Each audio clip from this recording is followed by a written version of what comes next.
ছেলেটা না, ওই বাইক আর হেলমেটটা মনে হচ্ছে ওই ছেলেটাই তো আমার আমার টাকাটা চুরি করে নিয়েছিল, আমার সর্বনাশ করে দিয়েছিল ওই ছেলেটাই তো। মেজদি ভাই যদি এতদিন এই কথা জেনে যেত না বর্দি ভাই, একটা সলিউশন নিশ্চয়ই বেরিয়ে যেত। কি তুই ব্যাস অনেক হয়েছে, এবার আমি মেজদি ভাইকে ফোন করবো, আমি সব বলে দেবো। আমি আর পাচ্ছি না ওর থেকে লোকাতে। করবি না, ফোনটা দে চুটকি। চুটকি তুই ফোন করবি না।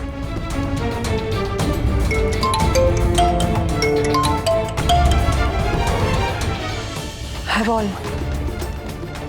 ওই মেয়েটাকে আমি আর ছাড়বো না, আজ একটা হেস্তনেস্ত করবো। আরে দিদি দাঁড়াও, দুর্গামূর্তি কি বলেছিল মনে নেই? ভুলে গেছো তুমি? কি কি কি বলেছিল, কি বলেছিল? ওই পঞ্চায়েতের আগে এদের সঙ্গে দেখা করা, কথা বলা, ঝগড়া ঝামেলা অশান্তি কোনো কিছু করলে আমাদের নম্বর কাটা যাবে। আমাদের নম্বর কাটা যাবে কেন? আমি তো ওদের বাড়িতে যাইনি, স্নেহা আমার বাড়ির সামনে এসে দাঁড়িয়ে আছে। হ্যাঁ চল আজকে দেখি। আরে দিদি ঠান্ডা মাথায় বোঝার চেষ্টা করো বিষয়টা, একটু ঠান্ডা মাথায় বোঝার চেষ্টা করো। ও তো এসেইছে সেই কারণে। আমরা যেরকম ভাবে ওর মাকে কেস খাইছি, ও তো একই রকম ভাবে আমাদেরকে কেসটা খাওয়াতে পারে। খেলা এখন আমাদের হাতের মধ্যে রয়েছে, কিন্তু আমরা ম্যাচটা জিতছি। এই সময় কোনো একটা ছোট্ট ভুল কিন্তু আমাদের পুরো প্ল্যানটাকে বানচাল করে দিতে পারে। ঠান্ডা মাথায় বোঝার চেষ্টা করো একটু। আমার মাথা আগুন হয়ে আছে বাবু, আগুন হয়ে আছে। এই যে শোনা, আমি যখন মাঠে যেতাম তখন শিখেছি এটা। হ্যাঁ, প্রচন্ড যখন রাগ হবে, মাথা যখন আগুন হয়ে যাবে তখন এইভাবে জোরে জোরে হাসবে, হাসলে রাগ কমে যাবে। হাসো হাসো হাসো, আসলে রাগ কমবে? কমবে, হাসো। এই তো হচ্ছে হচ্ছে। কিন্তু বাবু আমার যে রাগ কমছে না, কমছে না, কমছে না। কি করলে কমবে? কি করলে কমবে? আমি জানি কি করলে কমবে। হ্যাঁ হ্যাঁ করো। হ্যাঁ দেখাই, কি করলে কমবে? কি করলে কমবে? যাচ্ছি তো অন্য মায়ের সঙ্গে দেখা করতে, শুধু প্রার্থনা কর যেন তোদের বৌদির সঙ্গে দেখা না হয়। ভগবান, তুমি কি আমাকে আজকে উপরে তুলে নেবে? পৌঁছে জানা। শোন, তুই না জমেরও অরুচি ভাই, ঠিক আছে? এই ওপরে ওঠার কথা হঠাৎ বলছিস কেন তুই? কেন রে? হ্যাঁ, ওস্তাদ কি বলতে শুনেছিস? হ্যাঁ, বলছে অন্যমার হোটেলে যাবে, আবার প্রার্থনা করতে যে বৌদি যেন হোটেলে না থাকে। এটা একটু ভাবার বিষয় না ওস্তাদ? দেখি এক সেকেন্ড দেখি। কি করছিস? না মানে তোমার জ্বর টর এসছে কিনা বুঝতে পারছি না, টেনশন নিচ্ছ তো? ওই জন্য ভুলভাল বকছে না? হ্যাঁ দেখ দেখ দেখ। বাবা, মারবো না? তোদের কি বুদ্ধি শুদ্ধি সব কম হয়ে গেছে নাকি? হ্যাঁ, কেন গো? হ্যাঁ, বিপদের সময় বুদ্ধিগুলো কে জোগায় তোমায়? তাতে কি আমার কোনো উপকার হয়? তোদের তো ভগবান গাদার বুদ্ধি দিয়ে পাঠিয়েছে। আমি অন্য মায়ের ওখানে কি করতে যাচ্ছি জানিস?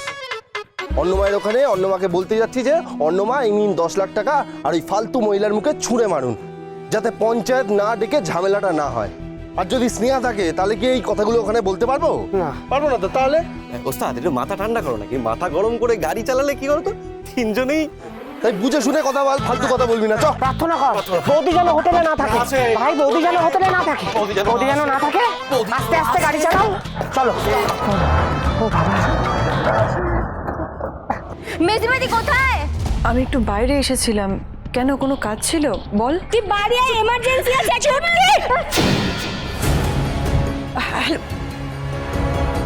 ফোনটা কেটে দিল। ছুটকি এরকমটা তো করে না।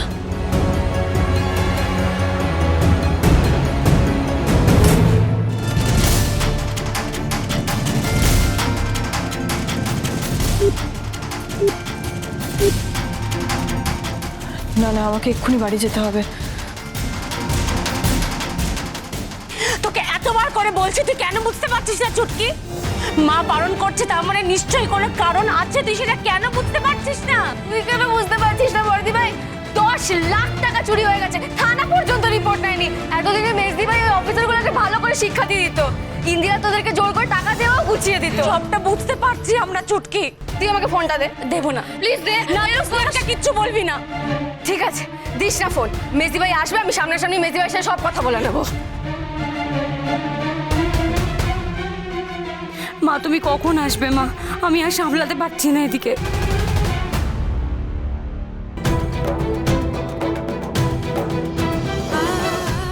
কি নির্লজ্জ মহিলা রে বাবা! অন্যের বরকে চুপি চুপি মন্দিরে ডাকছো কেন? নিজের চাহিদা মেটানোর এত তাড়া যে ছেড়ে যাওয়া পুরুষকেও কাছে টানতে পারছে না। আসবে তো কাল পঞ্চায়েতে, যখন সবার সামনে আমি এই ভিডিওটা সবাইকে দেখাবো, তখন সবাই জানবে তুমি কর্তামার নির্দেশ অমান্য করেছো। তুমি আমার স্বামীকে লুকিয়ে লুকিয়ে এখানে হাত করার চেষ্টা করেছো।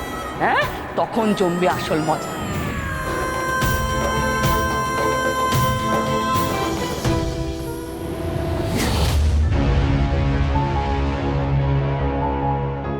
এই এদিকে আয় তো।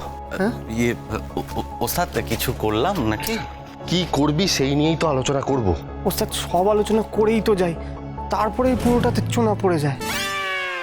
এই এলো গোবর মুখোটা। এই একদম ফালতু কথা কম বল, বুঝলি তো? আগে ওস্তাদ কি বলছে সেটা শোন। শোন, অন্যমাকে হেল্প করতে হবে। একদম করবো। কিন্তু অন্যমা তো কারোর থেকে হেল্প নেবেনই না। না না না, না নিলে বলতে হবে যে সমস্যায় পড়লে হেল্প নিতে হবে। হ্যাঁ, কিন্তু বলে লাভ নেই, উনি তো নিজের সমস্যার কথা বাইরের কারোর কাছে বলবেনই না। কিন্তু ওস্তাদ তুমি এখন তো মোটামুটি ঘরের ছেলে হয়ে গেছো, বলো? সেই অধিকারের জোরেই তো ওনার মুখ থেকে কথাটা বের করতে হবে যে হঠাৎ করে ওনার 10 লাখ টাকার কিসের প্রয়োজন পড়লো। এই 10 লাখ টাকাটাই না সব নষ্টের গোড়া। হ্যাঁ, 10 লাখ টাকার জন্যই এত সমস্যা। ওস্তাদ বলছি তাহলে চলো। হ্যাঁ চল, এটাই কিন্তু আমাদের এখন উদ্দেশ্য, ঠিক আছে? আর এদিকে ওদিকে ফালতু কথা ছড়াবি না। ঠিক আছে, চলো।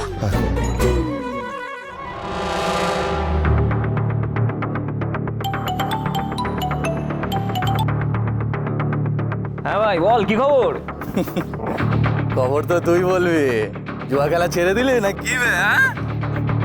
তাস খেলতে ডেকে আসছিস না নাকি দিদির কাছে বেশি ধার দেনা হয়ে গেছে? না না, এখন একটু হাতে ক্যাশের টানাটানি আছে, তাই জন্য যাচ্ছি না। হাতে ক্যাশ আসুক, আবার পুষিয়ে যাবো, জমিয়ে খেলবো তখন। বলিস কি রে, তোর টাকার অভাব?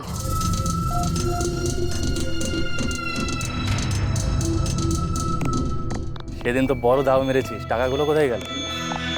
আমি? কবে, কোথায়? ভুলেও গেলি?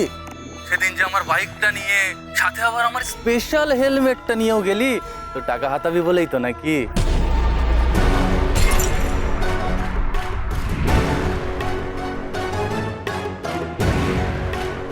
তোকে না আমি বারণ করেছিলাম এই টাকা পয়সার কথাটা মুখে আনতে?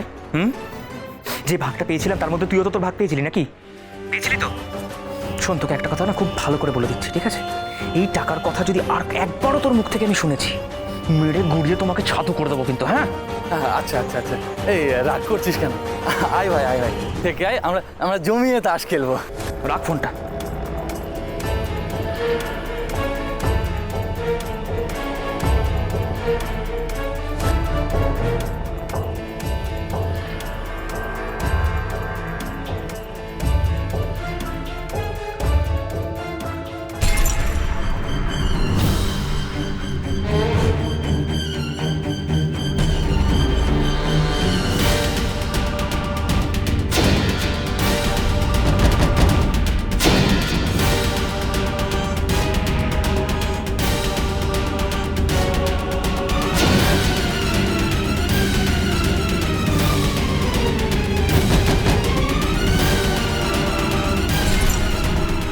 ছেলেটা না, ওই বাইক আর হেলমেটটা মনে হচ্ছে ওই ছেলেটাই তো আমার টাকাটা চুরি করে নিয়েছিল, আমার সর্বনাশ করে দিয়েছিল ওই ছেলেটাই তো।